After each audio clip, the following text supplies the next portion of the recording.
Voilà, mais bon, là je suis un peu en retard du coup.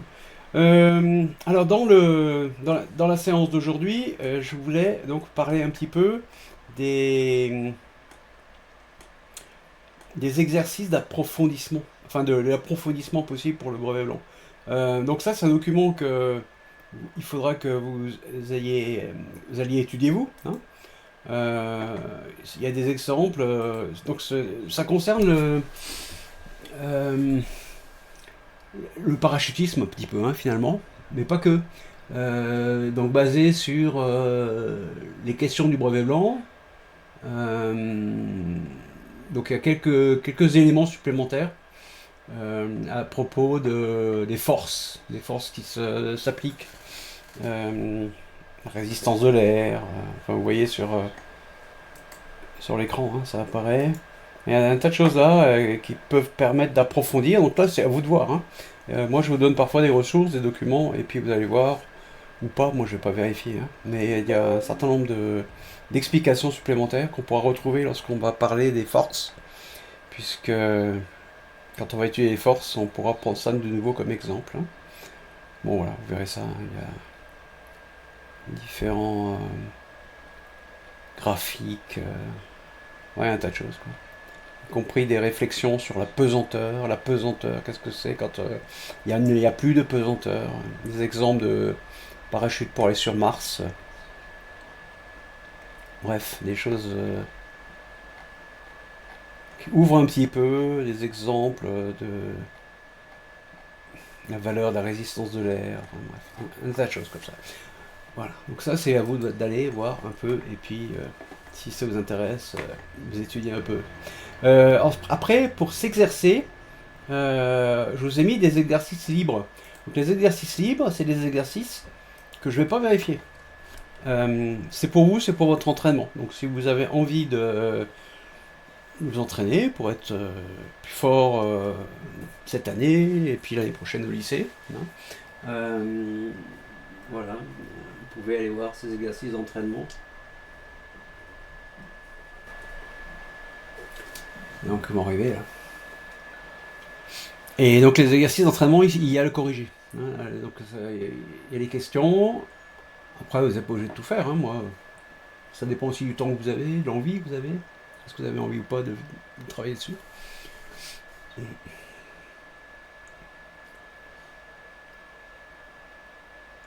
Voilà, ça met un peu de temps là, hein. Voilà, donc là il y a des questions d'intermittence par exemple, hein, avec une graphique, et donc il y a des questions. Donc c'est un exercice typique genre brevet aussi. Ça vous permet de vous entraîner. Et après il y a un coup de pouce pour aider, et puis il y a les réponses. Il y a toutes les réponses. Voilà, donc ça il y en a deux comme ça.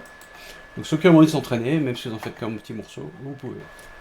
Euh, alors dans le nouveau, on va donc maintenant rentrer dans le sujet de l'organisation et de la transformation de la matière. Euh, Ici,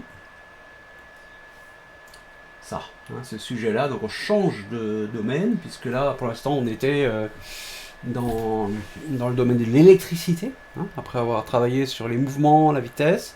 On a travaillé sur l'électricité, les révisions, la puissance, l'énergie électrique, et on change complètement de sujet pour passer à, à la matière, ce qu'on appelle souvent la chimie.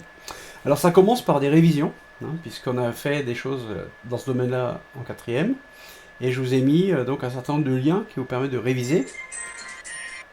Valentin, tu coupes ton micro tout de suite. Merci. Sinon je t'exclus, hein, tu reviens pas. Euh, si jamais c'est pour une question, Valentin, tu lèves juste ta main, hein. Mais tu prends pas la parole comme ça sans me demander. Voilà, donc des révisions de quatrième, et là on va regarder un petit peu ce qui est, disons, essentiel, hein. Il y a des vidéos d'explication des documents que j'avais faites l'année dernière sur l'air, sur la constitution de la matière et sur la dissolution dans l'eau. Il y a un document. Donc ça, il faut bien le regarder. Les documents, normalement, vous les avez l'an dernier. Si jamais vous voulez absolument les avoir, soit vous les imprimez, soit vous me les demandez. Je pourrais aussi, moi, les mettre euh, à la photocopie. Hein. La photocopie. Voilà.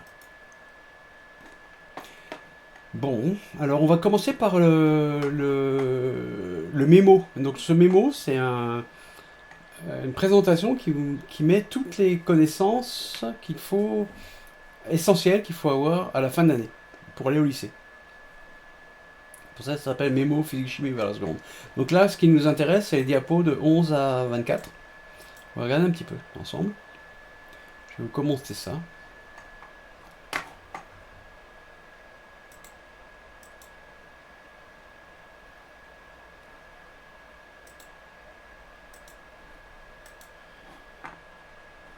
Voilà.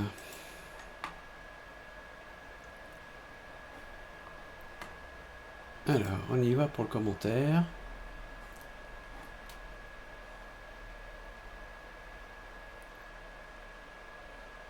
Attends que ça charge.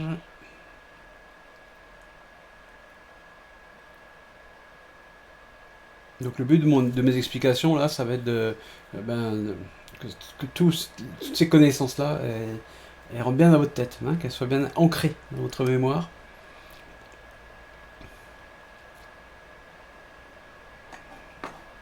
Voilà, allez, on va aller chercher la diapo 11 qui est là.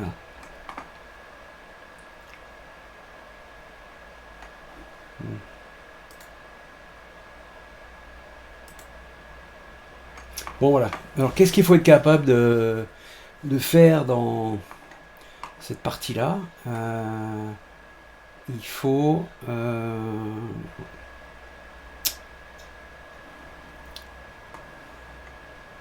je vais pousser ça un petit peu, voilà, ici, comme ça. Voilà, il faut être capable de bien expliquer ce que c'est qu'un corps pur, ce que c'est qu'un mélange. Donc dans un corps pur, il n'y a qu'une seule espèce chimique. Par exemple, de l'eau pure, il n'y a que des molécules d'eau, rien d'autre. Ce qui d'ailleurs n'existe pas. Hein, comment dire, l'eau pure, si on en fabrique en faisant une distillation, elle disparaît quasiment immédiatement. Hein, parce que tout de suite, il y a de l'oxygène et du dioxyde de carbone, des molécules d'oxygène et de dioxyde de carbone qui vont se dissoudre, hein, dans l'eau, donc des molécules qui vont se mettre entre les molécules d'eau.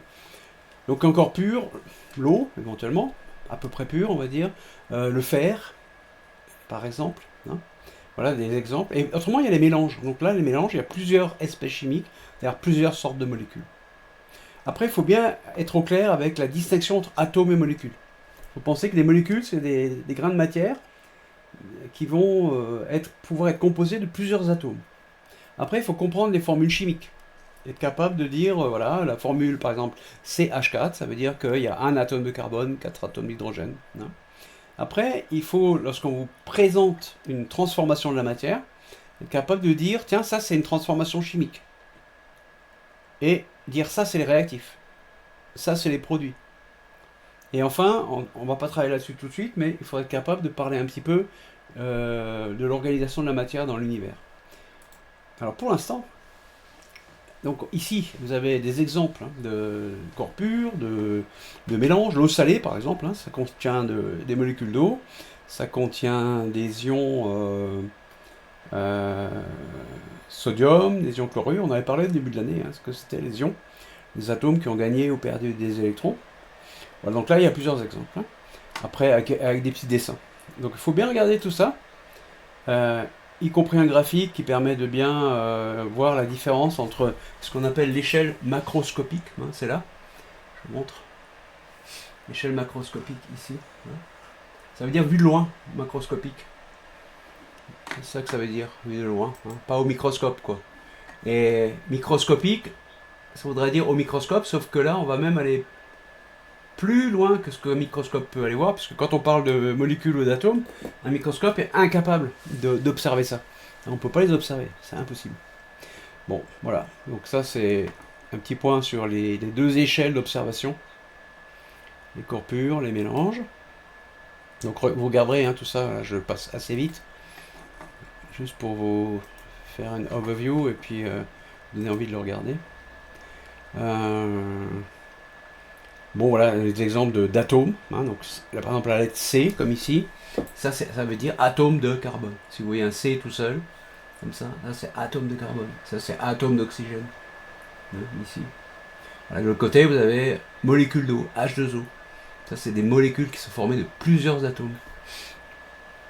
Il faut que tout ça soit bien clair. Voilà, donc, ça, c'est que des révisions, normalement. Voilà. Après, donc tout ça vous avez dans le mémo, hein, c'est une sorte de résumé. Donc ici il y a les exemples de molécules que vous devez connaître. À gauche, ici ce sont les atomes que vous devez connaître. Au collège, il y en a d'autres, mais beaucoup d'autres, mais au collège, voilà, il faut savoir ces atomes-là. Carbone, oxygène, azote, hydrogène. Et après, vous avez à côté les molécules qu'il faut connaître, avec leur nom et puis les formules. Les formules tout à droite là. Voilà, hop, ça c'est les formules que vous devez connaître. Dès que vous voyez cette formule, il faut être capable de dire tiens, CH4 tout en bas, et ben ça c'est la molécule de méthane. Hein. CO2, bon, H2O, H2, vous connaissez, H2 c'est l'hydrogène, le dihydrogène. Hein. Et donner la composition. Donc tout est expliqué dans ce tableau, donc regardez-le bien, et puis essayez de voir si vous l'avez dans votre tête. Ça c'est vraiment des connaissances qu'il faut avoir dans sa tête, on ne peut pas se référer à ces connaissances en allant regarder. Hein. Il faut le savoir, et savoir. Bon, après, explication des formules chimiques, comment ça s'écrit, donc la grammaire de la formule chimique. Il y a une chose qui n'est pas trop évidente souvent pour vous, c'est ça. En haut, je vous montre, en haut, donc l'écriture 2O et l'écriture O2. Quand le 2 est devant, c'est comme la grammaire en français ou en anglais ou en allemand ou en espagnol. Hein. Bon, là, c'est la grammaire de l'écriture chimique. Quand le 2 est devant, ça veut dire on a 2 fois un atome d'oxygène, quand c'est comme ça. À droite, quand ça O2, ça veut dire on a une molécule formée de 2 atomes d'oxygène. Et par exemple, si on écrit, je vais mettre là, à gauche, 2O2, ça veut dire qu'on a 2 molécules formées chacune de 2 atomes. Si je les dessine, hein, ça ferait une première molécule, O2, et une deuxième molécule. Cette écriture-là, celle-là, c'est ça que ça veut dire. Donc voilà, c'est un peu de grammaire d'écriture chimique à connaître. À comprendre et à connaître. Alors une fois qu'on a compris tout ça, on peut écrire des bilans d'équations, enfin des équations bilans, des bilans de réaction. Voilà. Des bilans de réaction, ça va venir après. Alors ça, on l'a déjà vu au début d'année. Hein. C'était comment est fait un atome, qu'est-ce qu'il y a à l'intérieur, donc un noyau au centre, qui est le noyau là, hein, qui est, hop, lui, en rouge. Hein. Vous voyez, ça c'est le noyau, et ici, à l'intérieur du noyau, il y a des protons et des neutrons. Les protons chargés positivement, les neutrons charge nulle, et autour, il y a des électrons. Voilà, comment est fait, comment on décrit un atome. Ça ne veut pas dire qu'il est fait comme ça en réalité, mais on va le décrire comme ça. On va dire qu'il pourrait bien être fait comme ça. Et après, on va pouvoir réfléchir à plusieurs choses en utilisant ça comme modèle explicatif. En sachant que la réalité de l'atome, on la connaît même pas. On peut pas. On peut seulement essayer de raconter comment il pourrait bien être fait. Là, c'est une constante en science, hein, on ne peut pas, en général, dire exactement comment sont les choses qui sont très petites, parce que elles sont juste... on ne peut pas les observer directement, optiquement, hein, avec un microscope optique, avec les yeux, on ne peut pas les voir. Bon, et aussi savoir, se rappeler que quand un atome gagne ou perd des électrons, hein, ça on y reviendra, il forme ce qu'on appelle un ion. Et du coup, comme l'équilibre des charges n'est plus assuré, on se retrouve avec une charge électrique. Alors que l'atome, lui, a une charge égale à 0. Voilà. Donc, tout ça, c'est des révisions, mais je l'ai fait parce qu'il faut vraiment que ça soit ancré maintenant dans votre mémoire. Hein. Hop, on continue. Là, ça, c'est le tableau donc, que vous connaissez, on a travaillé plusieurs fois dessus déjà. Un tableau complet, ou presque. Et après, les transformations chimiques. Donc, dans les transformations chimiques, il y a ce qu'on appelle une réorganisation des atomes. C'est-à-dire que les atomes, par exemple, dans une molécule d'eau, les atomes d'hydrogène et d'oxygène, eh bien, ils vont se séparer pour aller former d'autres molécules. Les atomes ne disparaissent pas. Hein. Par contre, les molécules, elles sont, disons, cassées, hein, et elles forment autre chose. Là, vous avez une équation bilan d'une réaction entre la craie et l'acide. Expérience qu'on a faite en 5e. Alors, vous voyez ici, là c'est la formule de la craie, CaCO3.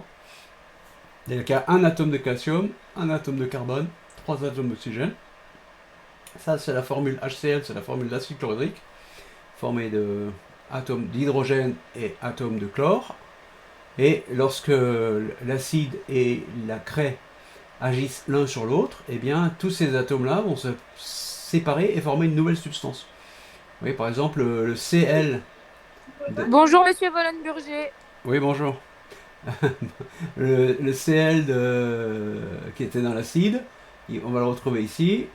Il va se lier avec le calcium qui était dans le calcaire pour former quelque chose, une nouvelle substance qui n'existait pas avant, qui s'appelle le chlore de calcium. Et il va aussi se former du dioxyde de carbone et de l'eau, hein, qu'il n'y avait pas avant.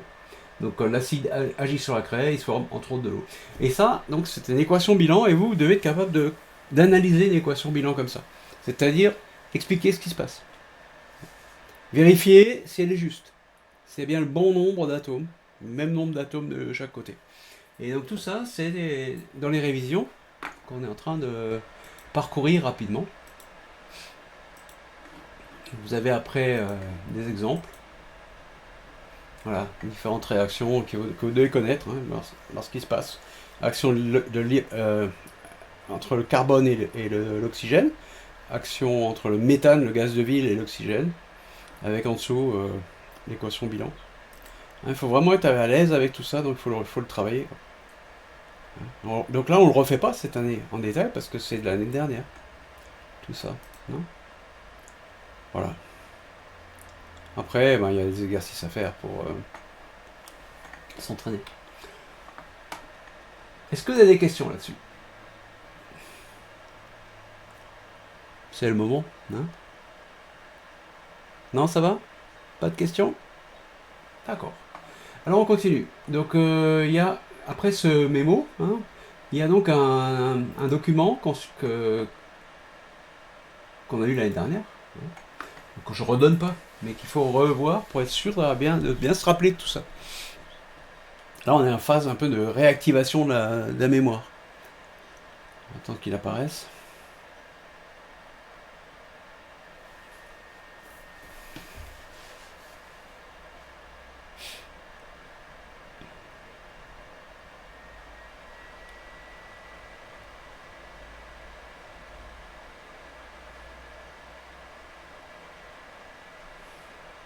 Donc il y a un article là sur l'air qui explique à propos de la composition de l'air. Qu'est-ce qu'il y a dans l'air, hein? Déjà que c'est un mélange. Il faut connaître les proportions. Proportions essentiellement du diazote, hein, contrairement à ce que pensent beaucoup de gens. Hein. Beaucoup de gens pensent que dans l'air, il y a surtout de l'oxygène. Ben non, il y a surtout de l'azote, qu'on appelle le diazote. Là, c'est marqué 78%, alors on retient plutôt 80%. C'est-à-dire ça. Voilà, 80%. Les 4 cinquièmes de l'air qu'on respire, c'est du diazote. Et 20%, c'est-à-dire 1 cinquième, d'oxygène. Voilà. Donc essayez de savoir ça. Hein, si jamais votre prof de seconde vous dit alors, en fait dans l'air, quel est le gaz principal, le plus abondant, majoritaire comme ils disent dans l'ISS, hein, ouais, c'est le diazote. Donc on avait fait un diagramme pour représenter ça. Voilà, et puis un autre dessin pour représenter l'air avec donc 4 fois plus de molécules de diazote que de molécules de dioxygène. Sachez aussi que les fumées, c'est quand il y a des particules solides. Une fumée, c'est quand tu as du solide, des petits grains solides qui sont en suspension dans l'air. Bon voilà, donc ça c'est sur l'air à revoir. Et puis donc il y a une vidéo d'explication qui vient juste en dessous là, que j'avais faite l'année dernière, et donc vous pouvez l'écouter. Il y a mes explications concernant l'air. Et après, rappel sur la constitution de la matière. Donc ici, il y a une série de rappels assez nombreux, hein, des choses qu'on ne va pas refaire en troisième. C'est fait avant, c'est fait en cinquième, c'est fait en quatrième. Et là, il faut vraiment bien lire tout ça et puis essayer de le garder en mémoire. Donc, qu'est-ce que c'est qu'un solide au niveau moléculaire? Comment sont les particules? Bon, je ne refais pas tout le cours de cinquième et de quatrième maintenant, hein. Donc, mais lisez bien tout ça, les changements d'état, le fait que lors d'un changement d'état, le volume change mais pas la masse, parce que le nombre de molécules ne change pas, donc la masse ne change pas, qu'il y a des transferts d'énergie. Quand on fait changer d'état à un corps pur, on va observer ce qu'on appelle un panier de température. Vous allez le voir là, ça c'est chose à retenir. C'est que par exemple là, quand on chauffe de la glace, on pourrait penser que la température augmente régulièrement, mais non. Alors, il y a un moment, pendant le changement d'état, pendant que la glace devient liquide, pendant qu'elle est 2, où la température ne change plus. Ça s'appelle un palier. Non, donc ça, il faut se rappeler, il faut savoir. Voilà. Ensuite,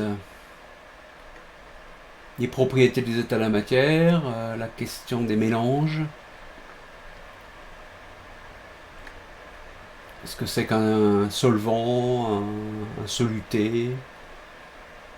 Voilà, donc tout ça à bien regarder. Et de la même façon, il y a donc une vidéo, hein, ici, avec mes explications sur YouTube, qui dure 6 minutes. Et l'autre sujet, c'est la dissolution. Donc quand on dissout quelque chose, il y a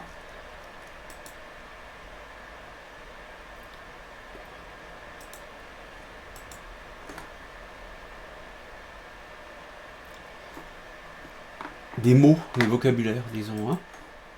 Donc bien lire tout ça, voir si ça pose pas de problème. Normalement c'est du fait de l'année dernière, donc le fait que la masse se conserve. Voilà, un peu toutes les révisions. Est-ce que vous avez des questions sur tout ça? Ou bien ça va? S'il n'y a pas de questions, c'est que ça va. Ouais, c'est bon. Ok. Bon, alors maintenant, on va voir le travail qu'il faudra faire. Donc, une petite chose ouais, sur utilisation d'un forum d'aide. Pour l'exercice de brevet, j'ai mis donc deux fils de discussion qui vous permettent d'échanger. Hein, donc prenez un peu l'habitude de peut-être vous en servir. J'ai plusieurs élèves en s'en sont servis, mais pas tellement quoi. Hein. Donc pour échanger, sachant que moi je fais partie de la liste, donc j'aide aussi. Hein. J'avais même proposé des points supplémentaires que vous pouvez mettre de côté pour un travail dont on voudrait augmenter la note. Hein. Pour les premiers qui posaient des questions, les premiers qui répondaient, des choses comme ça. On va continuer à faire ça, des forums d'aide entre vous et avec moi. Par rapport au dépannage de l'ISS, je voulais dire que les questions... Alors certains m'ont envoyé une photo me disant « Tiens, voilà, j'ai fini. Hein » Et puis ils m'ont envoyé la photo de la fin en disant « Ça y est, tout est réparé. » Mais moi, ce que je veux, c'est savoir des choses. C'est-à-dire, quelles sont les proportions de gaz dans l'air, quels sont les appareils qu'il faut mettre en service ou pas pour qu'il n'y ait pas de court-circuit avec le système de chauffage. Hein, donc il faudra plus d'informations. Voilà. Il faudra plus d'informations. Avec comment vous faites le calcul, par exemple, de l'intensité obtenue finalement et pourquoi ça sera plus en panne. Voilà. Alors maintenant, on va passer au travail à faire pour la prochaine fois, pour la semaine prochaine. Hein. Donc certains n'avaient pas rendu le brevet, la correction du brevet, l'exercice de brevet, le dépannage de l'ESS. Donc j'ai dit bon ben faites, hein, parce que ça va être noté sur 20, donc faut le faire. Donc le travail c'est lire les documents, s'exercer, revoir la quatrième et répondre à un questionnaire. Alors ce questionnaire il pose des questions sur tous les sujets dont on vient de parler. Et je noterai sur 20. Donc normalement il y a toutes les informations dans les documents. Voilà. Donc vous répondez sur une feuille, puis après vous me la prenez en photo. Hein. On regarde un petit peu. Hein. Voilà. Au niveau des particules, quelle est la différence entre l'état liquide et l'état gazeux? Par exemple, une question. Quelle est la différence entre l'état liquide et l'état gazeux?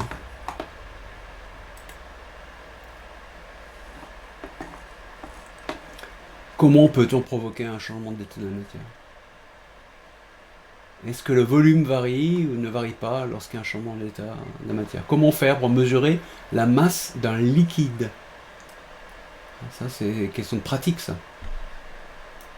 Comment on fait? Monsieur, est-ce qu'il faut renvoyer le résultat de l'ISSS? Ce qu'il faut, si vous voulez, au fur et à mesure que je les regarde, je vous dis si j'ai assez d'informations ou pas. Hein. Bon, souvent, il n'y a pas assez d'informations. Donc il faut me les envoyer. Parce que je vais mettre une note. Et normalement, le 20, il n'est pas si difficile à avoir. Voilà. Donc oui. Hein. Oui. Oui, donc comment mesurer la masse d'un liquide? Il faut réfléchir à masse. Hein. Combien ça pèse un liquide? Comment faire? Comment faire pour mesurer le volume d'un solide? La place que prend un solide. Ça, c'est des méthodes qu'on a vues et il faut essayer de dire comment faire. C'est pas forcément évident. Hein. Après, il y a une question de sens de transfert d'énergie thermique quand on refroidit de l'eau liquide. Tout ça, c'est des questions pas faciles. Qu'est-ce qui se passe au niveau des changements d'état si on a un mélange, par exemple de l'eau salée, ou bien si on a une substance pure, de l'eau pure par exemple? Est-ce que c'est pareil ou pas? Bon voilà, donc une série de questions, il y en a 10. Hein. Et puis la note, ça sera facile, hein, 2 points par question. Hop. Après, si vous avez besoin d'aide, il ne faut pas hésiter à la demander sur les listes d'échanges entre vous. Hein. Vous pouvez très bien utiliser la liste, les fils de discussion de Pronote pour échanger entre vous. Et il faut juste penser à cocher, envoyer à tous les élèves et à tous les parents. Et il n'y a pas les parents dans ce fil-là, mais il y a moi et vous. Et du coup, vous pouvez vous entraider et vous pouvez, ensemble, collectivement, trouver des réponses. Et moi, si jamais je vois que vous n'y arrivez pas, je vous donne de l'aide aussi. Voilà le principe de ces fils de discussion qu'on appelle des forums, en fait. Hein. Parce que finalement, les réponses, il faut regarder les réponses qui ont été données avant. Et puis, une fois qu'on a les réponses qui ont été données avant, on peut souvent trouver ce dont on a besoin sans poser la question. Voilà. Je vais fermer par mégarde le document. Bon, est-ce que vous avez des questions sur tout ça? Ou des suggestions à me faire? Non, ça va?